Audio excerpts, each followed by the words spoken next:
राम मंदिर चढ़ावा चोरी का खुलासा होने के बाद आज ट्रस्ट की बड़ी बैठक होने जा रही है। इस बैठक में ट्रस्ट महासचिव चंपत राय और ट्रस्टी अनिल मिश्रा के इस्तीफे पर फैसला होगा। राम मंदिर परिसर में दोपहर 3 बजे ये बैठक होनी है। इसकी अध्यक्षता ट्रस्ट के अध्यक्ष महंत नृत्य गोपाल दास करेंगे। आज बैठक में एसआईटी की अंतरिम रिपोर्ट भी सामने रखी जाएगी, जिसके आधार पर ट्रस्ट में कई बड़े फैसले हो सकते हैं। साथ ही राम मंदिर ट्रस्ट की व्यवस्था के लिए सीईओ की नियुक्ति पर भी कोई फैसला हो सकता है। और अगर राम मंदिर ट्रस्ट में सीईओ की नियुक्ति होती है तो राम मंदिर से जुड़े सभी प्रशासनिक अधिकार सीईओ के पास चले जाएंगे। लेकिन बड़ा सवाल यहाँ पे ये है कि क्या सख्त फैसलों से करोड़ों राम भक्तों का ट्रस्ट दोबारा भरोसा कायम रहेगा ट्रस्ट पर? तो आज एक अहम बैठक होनी है ट्रस्ट की, और इस बैठक में दो जो रेजिग्नेशन हुए हैं चंपत राय और अनिल मिश्रा के उस पर गौर होगा, और साथ ही साथ सीईओ की नियुक्ति पर भी कोई फैसला हो सकता है, और जो एसआईटी की रिपोर्ट्स आई हैं उस पर भी बात होगी। आज की बैठक को काफी अहम माना जा रहा है।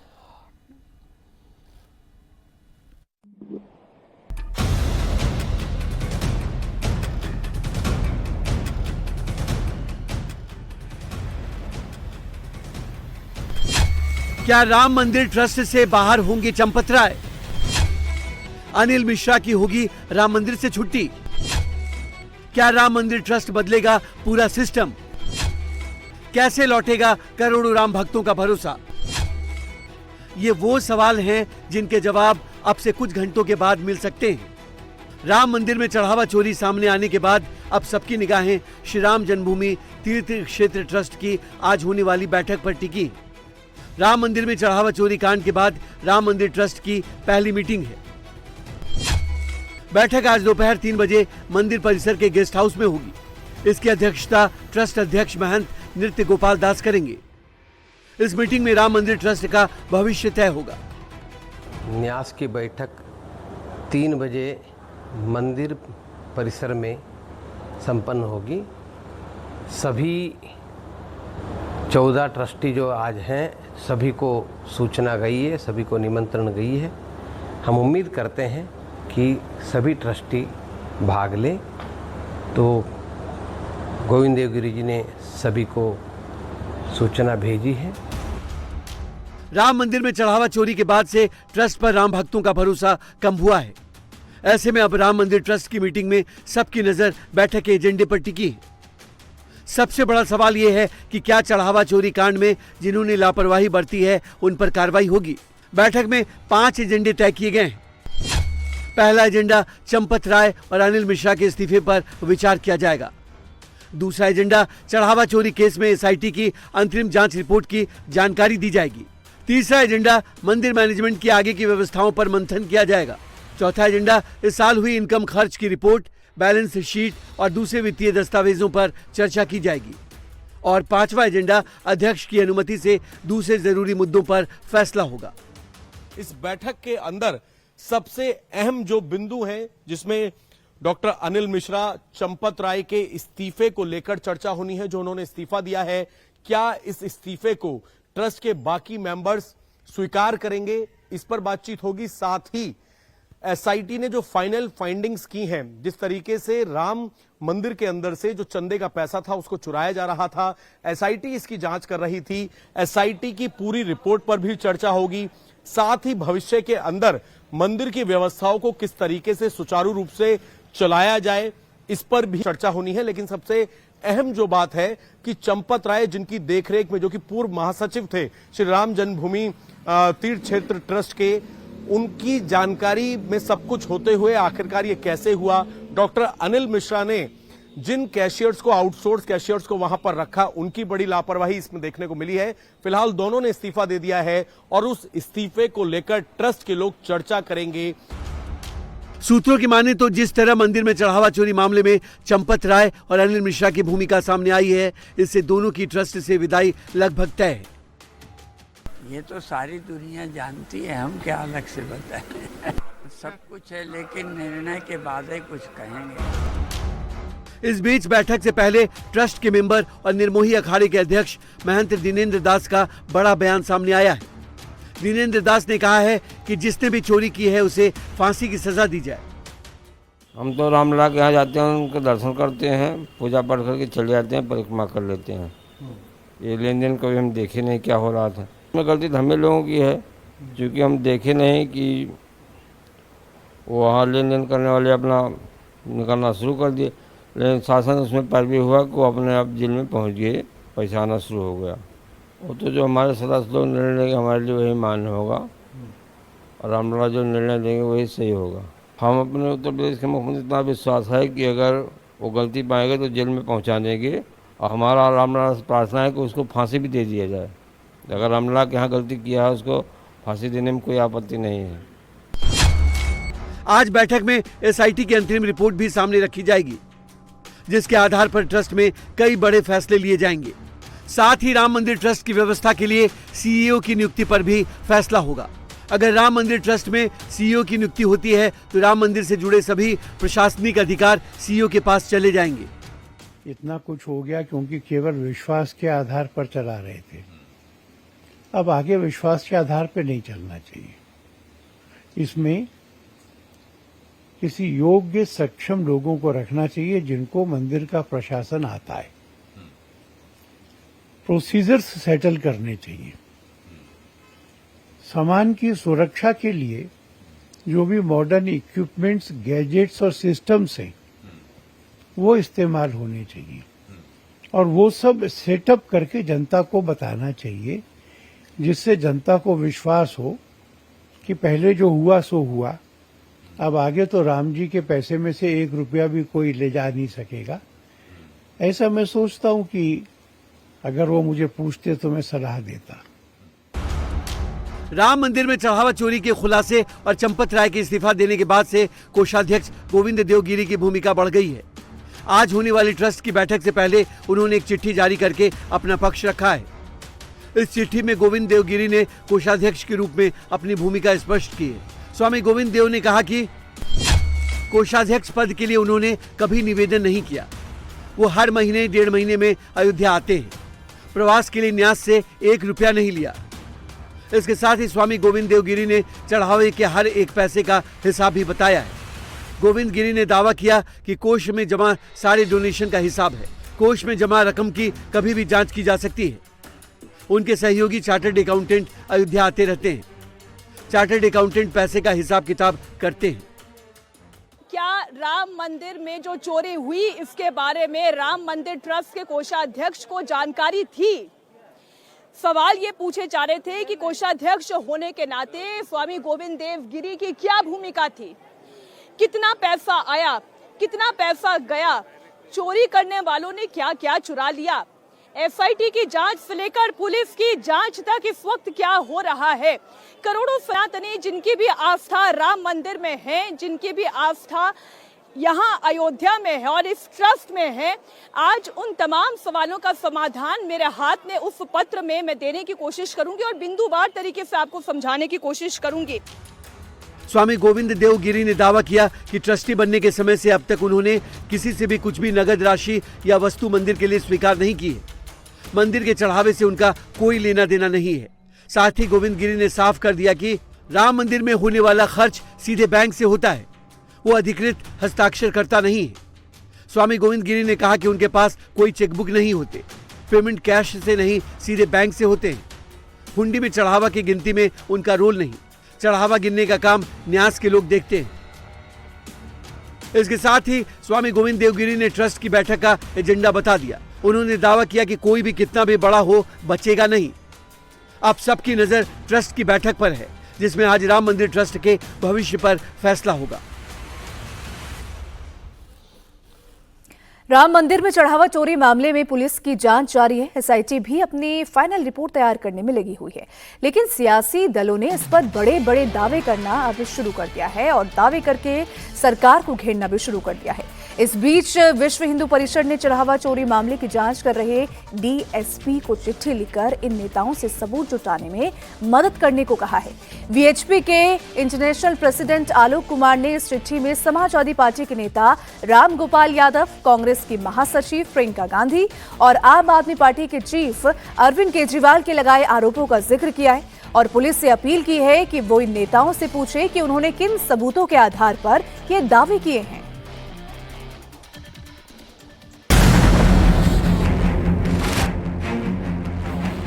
प्रियंका जी ने कहा है हजारों करोड़ का चढ़ावा आता है, हमारी जानकारी में नहीं है। प्रोफेसर रामगोपाल यादव जी ने कहा कि 20,000 करोड़ से ज्यादा का घपला है।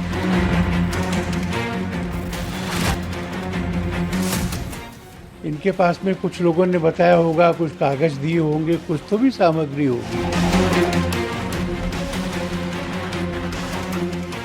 इनको पता तो हो गई जो इन्होंने कहा है, तो उसके बारे में पुलिस समझ लेगी इनसे। राम मंदिर में चढ़ावा चोरी की जांच जैसे जैसे आगे बढ़ रही है, वैसे वैसे चोरी को लेकर नए नए दावे किए जा रहे हैं। ये दावे अब सियासी गलियारों में जोर पकड़ रहे हैं। इन दावों के बीच विश्व हिंदू परिषद के अंतर्राष्ट्रीय अध्यक्ष और सीनियर एडवोकेट आलोक कुमार की चिट्ठी ने सियासी हलचल के बीच उबाल पैदा कर दिया है। ये चिट्ठी राम मंदिर चढ़ावा चोरी की जांच कर रहे अयोध्या के डीएसपी आशुतोष तिवारी को लिखी गई है। इस चिट्ठी में उन सब के नाम हैं जिन्होंने राम मंदिर में चढ़ावा चोरी को लेकर बड़े बड़े दावे किए हैं। ये चिट्ठी तब लिखी गई जब एसआईटी जांच और पुलिस की इन्वेस्टिगेशन के दौरान सियासी हमले करके यूपी और केंद्र की सरकार को घेरने की कोशिश की गई। कांग्रेस की महासचिव और लोकसभा सांसद प्रियंका गांधी वाड्रा ने हजारों करोड़ की चोरी का आरोप लगाया, तो समाजवादी पार्टी के senior leader professor Ramgopal Yadav ने दावा किया कि कम से कम 20,000 करोड़ की चोरी का मामला है। वहीं आम आदमी पार्टी के सर्वेसर्वा अरविंद केजरीवाल ने करीब 200 करोड़ रुपए का कैश और बेशकीमती गहने, हीरे, सोने चांदी की ईंटें चोरी होने का दावा किया। और कम से कम 20,000 करोड़ रुपए का घपला है। 20,000 करोड़ रुपए का सोना चांदी जेवर, लोगों ने 50-50 किलो सोना दिया, करोड़ों रुपया दिया, हीरे के हार दिए करोड़ों रुपए, पता ही नहीं किसी। श्री राम मंदिर में चढ़ावे की चोरी हुई है, अब ये सब लोग मान रहे हैं, पर क्या असली दोषियों को, बड़े लोगों को, जो बड़े बड़े प्रभावशाली ताकतवर लोग इसमें शामिल हैं, उनको सजा मिल पाएगी? उनकी गिरफ्तारियां होंगी? क्या उनके खिलाफ एक्शन होगा? चढ़ावा चोरी के इतने बड़े बड़े दावों के बीच विश्व हिंदू परिषद के अंतर्राष्ट्रीय अध्यक्ष की चिट्ठी सामने आई। आलोक कुमार ने पूछा कि चोरी का यह आंकड़ा कहां से आया। इसके लिए बाकायदा अयोध्या के डीएसपी और मामले के जांच अधिकारी आशुतोष तिवारी को चिट्ठी लिखी गई। इस चिट्ठी में मांग की गई है कि जिन नेताओं ने सार्वजनिक मंचों पर मंदिर के चढ़ावे में चोरी या घोटाले के आरोप लगाए हैं, उनके बयान भी जांच के दायरे में आने चाहिए, ताकि दूध का दूध और पानी का पानी हो सके। इससे इन्वेस्टिगेशन में बहुत सहायता हो जाएगी। प्रोफेसर रामगोपाल यादव जी ने कहा कि 20,000 करोड़ से ज्यादा का घपला है, हमारी तो जानकारी में इतने पैसे वहां आए ही नहीं। प्रियंका जी ने कहा है हजारों करोड़ का चढ़ावा आता है, हमारी जानकारी में नहीं है। अब ये बड़े लोग हैं, पढ़े लिखे लोग हैं, पब्लिक डोमेन में बड़े पदों पे लंबे समय से हैं, तो ये जिम्मेवारी से बोलते होंगे, किसी आधार पर बोलते होंगे। इनके पास में कुछ लोगों ने बताया होगा, कुछ कागज दिए होंगे, कुछ तो भी सामग्री होगी। तो मैंने सोचा कि अगर पुलिस इनसे प्रार्थना करे कि आपने ये बयान दिया है, आपके पास जो कागज है, जो जानकारी है, डॉक्यूमेंट है, गवाह पता है, हमको बताइए, हम सारा उपयोग करके जांच पूरी करेंगे। इसलिए मैंने कहा है, कोई आरोप उसमें नहीं है। इनको पता तो हो गई जो इन्होंने कहा है, तो उसके बारे में पुलिस समझ लेगी इनसे। हमने तो कहा है कि पूरी जांच करो, जितने आरोप हैं उतनी जांच करो। अब कोई उसको चोरी कहे, कोई उसको लूट कहे, कोई उसको डकैती कहे, जांच से ही मालूम पड़ेगा कि क्या हुआ है। बीएचपी की चिट्ठी बता रही है कि संगठन ने बयानबाजी के खिलाफ पूरी तरह से मोर्चा खोल दिया है। संगठन इसे कानूनी तरीके से भी आगे बढ़ा सकता है। इसलिए हमने एसआईटी से मांग की है, इन्वेस्टिगेटिंग ऑफिसर से मांग की है, इन सबको भी बुलाइए। आपने संजय सिंह को भी बुलाया, सफाई नहीं दे सके वो, इनको भी बुलाइए। और यदि इनके पास तथ्य नहीं है तो इनके विरोध में कानूनी कार्यवाही होनी चाहिए। अब नहीं हो सकता। कोई भी आरोप लगाए और झूठे आरोप लगाकर सनसनी फैलाकर भाग जाए, हम भागने नहीं देंगे। हमारी लीगल टीम इस विषय पर सजग निगाहें रखे हुए है। आपके पास तथ्य हैं, आइए, हम आपका स्वागत करते हैं।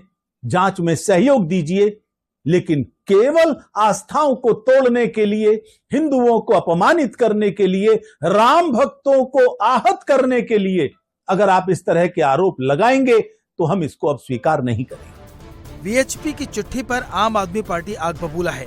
चढ़ावा चोरी केस में एसआईटी के सामने पेश हो चुके संजय सिंह ने आरोप लगाया है कि विश्व हिंदू परिषद ने चिट्ठी लिखने में बेईमानी की है। आपने पत्र लिखने में भी बेईमानी कर दी। केजरीवाल जी का नाम आपको याद है, संजय सिंह का भी नाम आपको याद है, प्रोफेसर रामगोपाल यादव जी का नाम भी आपको याद है, लेकिन निपेंद्र मिश्रा का नाम आप भूल गए। निपेंद्र मिश्रा जो ट्रस्ट में निर्माण का कार्य देखते हैं प्रभु श्री राम के मंदिर का, उन्होंने एक नहीं कई इंटरव्यू में कहा राम मंदिर में सिर्फ चोरी नहीं हुई है, डकैती हुई है, डकैती। आपने उनका नाम क्यों नहीं लिखा आलोक कुमार जी? सियासी आरोपों की झड़ी के बीच उद्धव ठाकरे भी कूद पड़े हैं। उद्धव ने राम मंदिर में चढ़ावा चोरी का मामला सामने आने के बाद मुंबई से राम रक्षा आंदोलन का आगाज कर दिया है। बड़ी तादाद में हिंदुओं को बुलाकर दादर के हनुमान मंदिर में हनुमान चालीसा का पाठ किया और चढ़ावा चोरी पर मोदी सरकार को कोसा। आम्ही हिंदू भोळे आहोत, भाबडे आहोत, पण मूर्ख नाही आहोत। आपल्या हिंदुत्वाचा गैरफायदा घेऊन जर कोणी मंदिर लुटत असेल तर मी परवाच बोललोय, आप हिंदू माफ नहीं करेगा। 12 वर्ष होऊन गेली।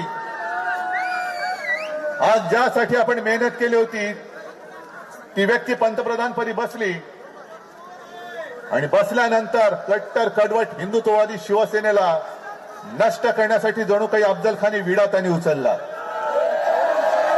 काय उचलला? काय वातावरण होतं? अयोध्या तो झांकी है, काशी मथुरा बाकी है। आता मला भीती वाटायला लागली, जर ही अयोध्याची झांकी असेल तर काशी मथुरा किती लुटतील।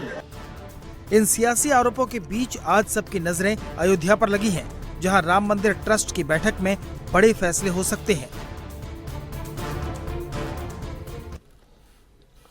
राम मंदिर चढ़ावा चोरी के आरोपियों पर अयोध्या पुलिस का शिकंजा कसता जा रहा है। अयोध्या पुलिस रविवार दोपहर 1:50 पर जेल में बंद आरोपियों से पूछताछ करने के लिए पहुंची। आरोपी रमाशंकर मिश्रा, मनीष यादव, लवकुश मिश्रा, अनुकल्प मिश्रा और करुणेश पांडे से करीब 4.5 घंटे तक सवाल जवाब हुए। सूत्रों की माने तो पुलिस आज भी आरोपियों से पूछताछ कर सकती है। वहीं रविवार को पुलिस ने चढ़ावा चोरों से एक के बाद एक कई सवाल भी पूछे। सूत्रों की माने तो इस दौरान आरोपियों ने कई अहम खुलासे भी किए हैं।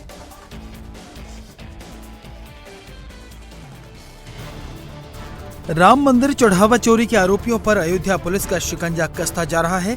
अयोध्या पुलिस रविवार दोपहर 1:50 पर जेल में बंद आरोपियों से पूछताछ करने पहुंची। आरोपी रमाशंकर मिश्रा, मनीष यादव, लवकुश मिश्रा, अनुकल्प मिश्रा और करुणेश पांडे से करीब 4.5 घंटे पूछताछ की गई। सूत्रों की माने तो पुलिस आज भी आरोपियों से पूछताछ कर सकती है।